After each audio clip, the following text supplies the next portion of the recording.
এমন কোনো মানুষ নাই যার আম দেখে তেঁতুল দেখে জিভে জল আসে না। আমের সিজন আসলে আম মাখা, আমের আচার, আমের ডাল অনেক কিছুই খাওয়া যায়। আমরা আজকে একটু অন্যরকম ভাবে খাবো আমটা। তো মজাদার জিনিস, একা একা খেতে তো ভালো লাগে না, সবাই মিলে খাওয়ার আনন্দটাই আলাদা। আসসালামু আলাইকুম, কেমন আছেন সবাই? আগে প্রথমে আমরা গাছ থেকে আমটা পেড়ে নিয়েছি। আমটা পেড়ে এখন ছিলে পরিষ্কার করে ধুয়ে কেটার দিয়ে আমরা এখন কুচি কুচি করে কেটে নিচ্ছি, ঝুরি করে নিচ্ছি আমটা। এত সুন্দর লাগছে, আমি তো এরকম করতে করতে অনেকটা খেয়ে ফেলেছি। এই যে কত সুন্দর হয়েছে, আমাদের গেটারটা করা হয়ে গেছে আমের। এবার এই গেটারটা দিয়ে আমরা কাঁচামরিচের ভিতরে দিয়ে দিচ্ছি গ্রেট করে। বাটার কোনো ঝামেলা নেই, কোনো মশলাই বেটে দেবো না, এইভাবে মাখালে দুর্দান্ত স্বাদ হবে।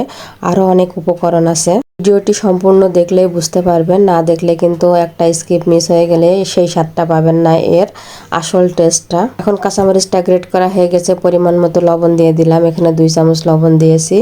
এখানে বিট নুন দিচ্ছি আমি 1 চামচ মতো। অনেকেই বিট লবণ খেতে চায় না, আবার অনেকের কাছে অনেক ভালো লাগে। আমার কাছে তো এর ঘ্রাণটা অনেক ভালো লাগে, সেই জন্য আমি সব মাখাতে এই জিনিসটা দিই।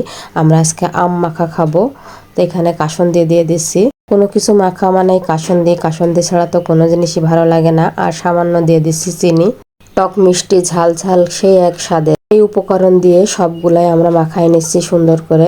মাখাতে মাখাতে খুব সুন্দর একটা স্মেল আসছে, খুবই ভালো লাগছে ঘ্রাণটা। তো এই যে মাখানো প্রায় কমপ্লিট হয়ে গেছে, খুব সুন্দর করে মাখাচ্ছি আমরা। দুপুরবেলাতে এই জিনিসটা খেলে খুবই ভালো হয়, শরীরের জন্য উপকার। অন্য টাইমে খেলে কিন্তু অ্যাসিডিটির সম্ভাবনা বেশি থাকে, তাই আমরা দুপুরবেলায় এই জিনিসটা মাখিয়ে সবাই মিলে খাচ্ছি। সবাই মিলে খাওয়ার মজাটাই আলাদা। সবাই তো বাটি নিয়ে হাজির। তো এই যে সুন্দর করে ভালো করে মাখানো হয়ে গেছে, দেখতেও বেশ খুব লোভনীয় লাগছে, খেতে তো মাশাআল্লাহ অসাধারণ টেস্টি। তো এখন সবাই মিলে আমরা এখন খাওয়া শুরু করে দেব। এরকম আম মাখা যদি মুখের ভিতরে যায় তাহলে তো কথাই থাকে না। আমরা এখন সবাই মিলে খাওয়া শুরু করে দেব। দেখুন রিভিউটা। এখন এই যে মাখানো হয়ে গেছে, আমরা এখন সবাই মিলে খাচ্ছি, খুবই টেস্ট।